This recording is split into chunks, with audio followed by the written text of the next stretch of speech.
अस्सलाम वालेकुम dear friends. आज हम डिस्कस करने जा रहे हैं वो है चैप्टर नंबर 8 में डिस्क्रीट प्रोबेबिलिटी डिस्ट्रीब्यूशन के कुछ टॉपिक्स यानी हाइपर ज्योमेट्रिक एक्सपेरिमेंट को डिस्कस करेंगे। इसके अलावा इसकी प्रॉपर्टीज़ को डिस्कस किया जाएगा एंड हाइपर ज्योमेट्रिक डिस्ट्रीब्यूशन को डिस्कस करेंगे, इसकी प्रॉपर्टीज़ वगैरह को डिस्कस करेंगे, इसके हाइपर ज्योमेट्रिक डिस्ट्रीब्यूशन का फार्मूला को डिस्कस किया जाएगा। तो वीडियो को आप एंड तक लाजमी देखिएगा ताकि इनके बारे में आपके कॉन्सेप्ट क्लियर हो सकें। चलें वीडियो को शुरू करते हैं। सबसे पहला टॉपिक डिस्कस करने लगे वो हाइपर ज्योमेट्रिक एक्सपेरिमेंट। तो हाइपर ज्योमेट्रिक एक्सपेरिमेंट डिस्कस करने से पहले आपने लाजमी, मैंने वीडियो बनाई हुई है बाइनोमियल एक्सपेरिमेंट की, उसको आपने लाजमी देखना है। अगर आपको बाइनोमियल एक्सपेरिमेंट की वीडियो देख लेते हैं तो हाइपर ज्योमेट्रिक एक्सपेरिमेंट आपके लिए बहुत आसान है। पहले बात बता दूँ, हाइपर ज्योमेट्रिक एक्सपेरिमेंट और बाइनोमियल एक्सपेरिमेंट बिल्कुल सेम है, बस थोड़ा सा फ़र्क है। वो क्या है वो हम डिस्कस करने जा रहे हैं। डेफिनेशन लिखते हैं इसकी। एन एक्सपेरिमेंट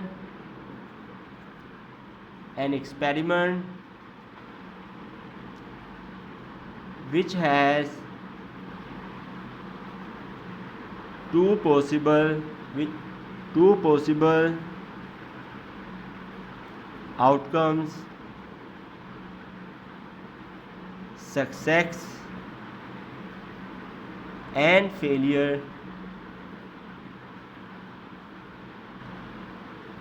ठीक है। Experiment which has two possible outcome success and failure, वही वर्डिंग जा रही है। And which is repeated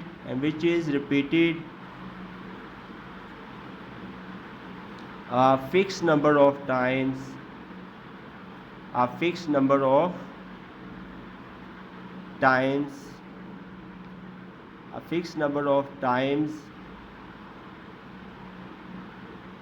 having dependent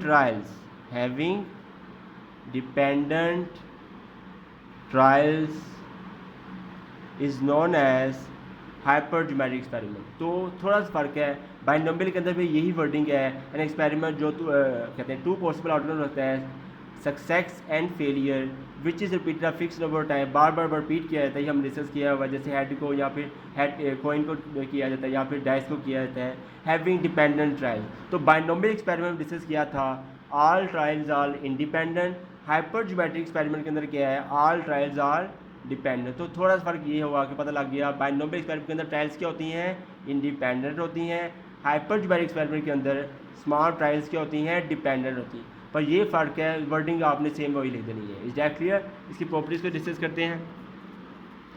properties of hyper geometric distribution. तो जिस तरह पहले किया था, डेफिनेशन से हमने क्या कहते हैं प्रॉपर्टीज़ निकाली थी, वही काम अपने करना है। ऐसे आप कह सकते हो hypergeometric distribution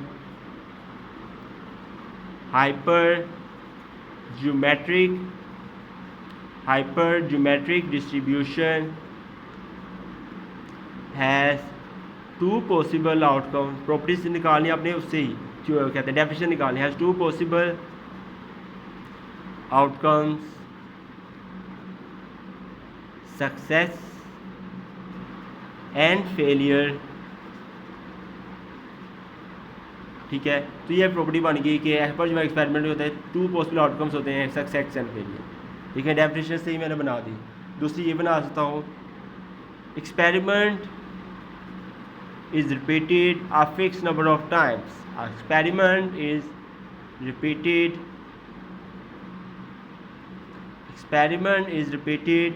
a fixed number of times,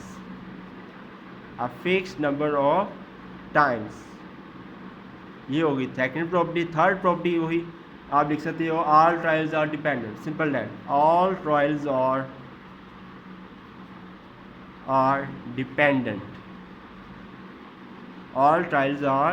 dependent, ठीक है। फोर्थ प्रॉपर्टी आपको याद ही होगा, बाइनोमियल के अंदर प्रोबेबिलिटी ऑफ सक्सेस हमेशा क्या होती है, सेम रहती है। बट हाइपर ज्योमेट्रिक एक्सपेरिमेंट के अंदर प्रोबेबिलिटी ऑफ सक्सेस होती है, चेंज होती है। यानी आप कह सकते हो probability of success hyper geometric के अंदर, हाइपर एक्सपेरिमेंट के अंदर प्रोबेबिलिटी ऑफ सक्सेस चेंज, इसमें क्या करती है, सक्सेस क्या करती है, प्रोबेबिलिटी ऑफ सक्सेस चेंज होती रहती है। Change from trial to trial, change from trial to trial. तो आपको पता लग गया होगा बायनोमियल एक्सपेरिमेंट के अंदर प्रोबेबिलिटी ऑफ सेक्स हमेशा सेम रहती है ऑलवेज, बट हाइपरजोमेट्रिक एक्सपेरिमेंट के अंदर प्रोबेबिलिटी ऑफ सेक्स जो होती है चेंज होती है from trial to trial. Is that clear? 5 property discuss करते हैं। 5 प्रॉपर्टी है इसकी, सिंपल आप कहते हैं drawing is done without replacement. Drawing is done without replacement. तो आपने पढ़ा था बायनोमियल एक्सपेरिमेंट के अंदर ड्राइंग जो होती है विद रिप्लेसमेंट होती है, लेकिन हाइपरजोमेट्रिक के अंदर विदाउट रिप्लेसमेंट होती है। Is that clear? चलिए हम अब डिस्कस करते हैं हाइपरजोमेट्रिक डिस्ट्रीब्यूशन। नेक्स्ट हम डिस्कस करने जा रहे हैं वो है हाइपरजोमेट्रिक डिस्ट्रीब्यूशन। हाइपरजोमेट्रिक डिस्ट्रीब्यूशन कहा जाए या हाइपरजोमेट्रिक प्रोबेबिलिटी डिस्ट्रीब्यूशन कहा जाए, बात है। तो हाइपरजोमेट्रिक डिस्ट्रीब्यूशन करने से पहले इसका फार्मूला याद होना चाहिए। फार्मूला अगर याद होगा तो आप फार्मूले से ही डेफिनेशन बनाएंगे। वो कैसे, अभी आप पहले फार्मूला डिस्कस करते हैं। Value of capital X is equal to small X is equal to, simple formula है, थोड़ा कॉम्प्लिकेटेड है, small K C combination small X dot capital N minus small K C small N minus X divides N C N. तो ये formula है hypergeometric distribution. थोड़ा सा बड़ा नजर आ रहा है लेकिन बहुत आसान है। तो value of capital X small X equal होता है small K C X multiply by capital N minus small K C combination small N minus X divides N C N. ठीक है, तो ये सिंपल फार्मूला है हाइपरजोमेट्रिक डिस्ट्रीब्यूशन का। तो एक चीज़ बता दूँ, जब हम विद रिप्लेसमेंट करते हैं, जब हम विद रिप्लेसमेंट करें उसके अंदर नंबर ऑफ सैंपल्स की बात करें, नंबर ऑफ सैंपल्स की बात की जाए तो वो होते हैं capital and raised power small. हमेशा याद रखिएगा, नंबर 1 पॉइंट, ये नोट है एमसीक्यूज़ के लिए भी वैसे भी। और विदाउट रिप्लेसमेंट की अगर हम बात करें, अगर बात हो विदाउट रिप्लेसमेंट तो उसके अंदर नंबर ऑफ सैंपल्स जो होते हैं, नंबर ऑफ सैंपल्स जो होते हैं वो होते हैं NCN। इससे देख के ही पता लग गया क्योंकि ये विदाउट रिप्लेसमेंट थी हाइपरजोमेट्रिक, तब भी यहाँ NCN आया, वरना ना आता। आप समझ आ गई? तो is that clear? With replacement में नंबर सैंपल होते हैं कैपिटल एन और small n, without replacement number sample होते हैं NCN। क्योंकि ये विदाउट है, यहाँ NCN आ गया। Is that clear? तो इस फार्मूले से हम डेफिनेशन बनाने जा रहे हैं। सिंपल आप डेफिनेशन अपनी वर्डिंग में लिखेंगे, बल्कि आप कह सकते हो if total number of items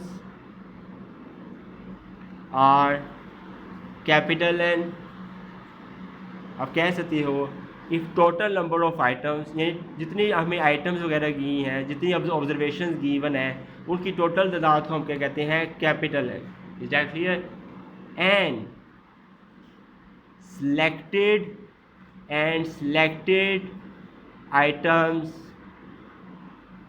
selected items without replacement, क्योंकि विदाउट का जिक्र हो रहा है, and selected items without replacement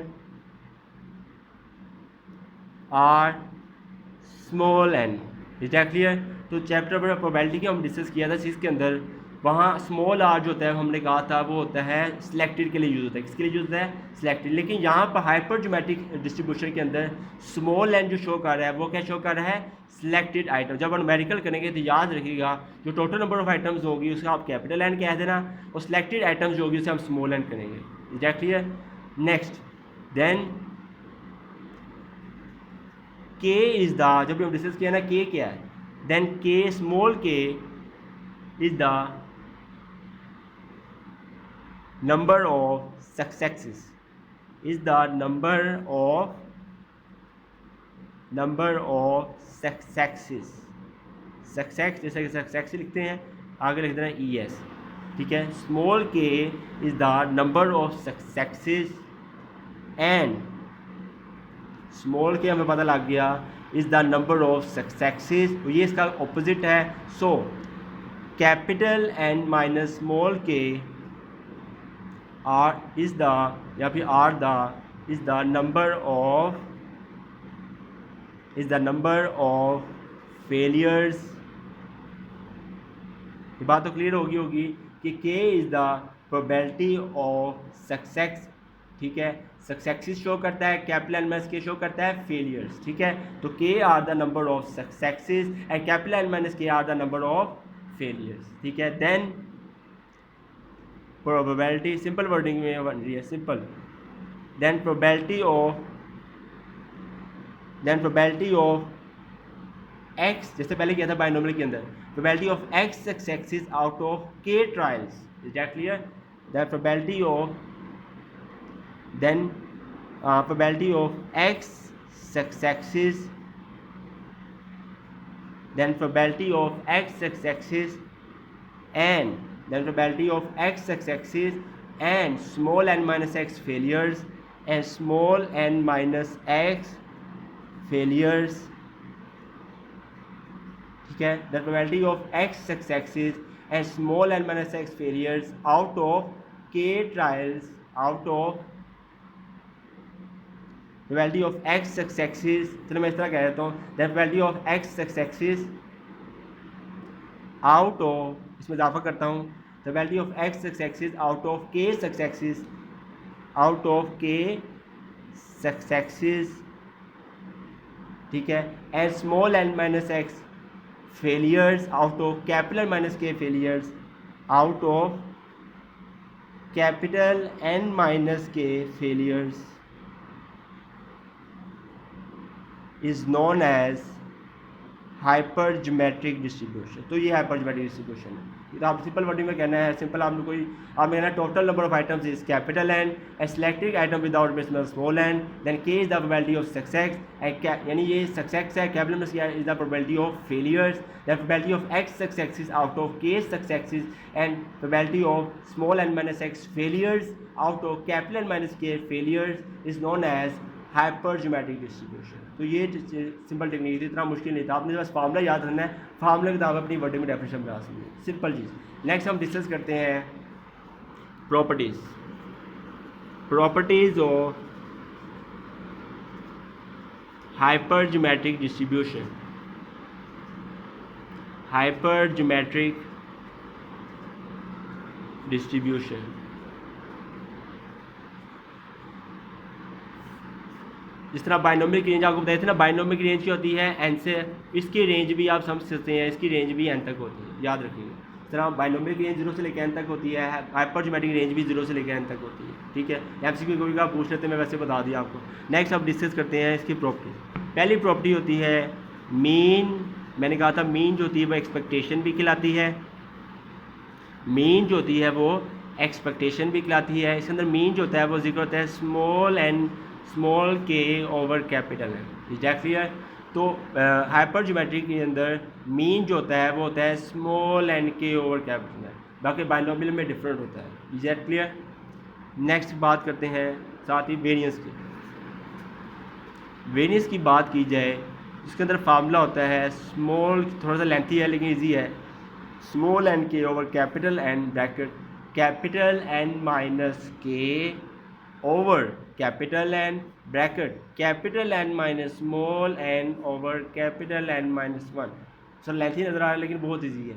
लेकिन हाइपरज्योमेट्रिक का वेरिएंस जो होता है small N K over capital N bracket capital N minus K over capital N capital N small N capital N minus, यानी इस तरह करना आपने एन की और एन की वैल्यूज फाइंड करनी है, यहाँ वैल्यूज पुट करनी है, फिर इसको यहाँ वैल्यू पुट करनी है, इनको माइनस करना है, फिर इनको माइनस करना है, फिर तीनों को करना है मल्टीप्लाई कर देना, आपका वेरिएंस आ जाएगा, इज दैट क्लियर। तो ये सिंपल ट्रिक जो बताई आपको मैंने। नेक्स्ट ये आपको पता ही होगा ये क्यू इक्वल होता है 1 माइनस पी, ठीक है, और क्यू प्लस पी जो होता है 1 के बराबर। इस तरह यूँ भी लिख सकते हैं P is equal to 1 minus q, ये चीज़ें आपको पता होनी चाहिए, simple. Q plus p is equal to 1, q is equal to 1 minus p. और इसमें अंदर स्मॉल p जो होता है वो इक्वल होता है small k over capital N. मतलब अगर आपको प्रोबेबिलिटी पेपर के अंदर नहीं गिवन है, अगर के पता होगा, कैपिटल एन पता होगा, तो पी आपके फाइंड हो जाएगा। स्मॉल पी इक्वल होता है के ओवर कैपिटल एन, एग्जैक्टली है। आपको जनरली बात करूँ, जब भी बाइनोमियल डिस्ट्रीब्यूशन के न्यूमेरिकल करेंगे, बाइनोमियल के न्यूमेरिकल करेंगे या फिर हाइपरज्योमेट्रिक के न्यूमेरिकल करेंगे, उसके अंदर आपने ये चीज़ जाननी है, पी की वैल्यू अगर नॉट गिवन है तो पी को हम 1/2 ले सकते हैं। 1/2 ले सकते हैं जो कि 0.5 के बराबर होता है। तो हमेशा याद रखिएगा बाइनोमियल के न्यूमेरिकल हो, बाइनोमियल डिस्ट्रीब्यूशन के या हाइपर ज्योमेट्रिक डिस्ट्रीब्यूशन के न्यूमेरिकल हो, उसमें p की वैल्यू अगर नॉट गिवन हो तो p की वैल्यू हम 1/2 यानी 0.5 ले सकते हैं। Is that clear? Thanks for watching the video. अगर आपको हमारी वीडियो अच्छी लगी हो तो काइंडली हमारे चैनल को लाइक एंड सब्सक्राइब कर दीजिएगा। अल्लाह हाफिज़।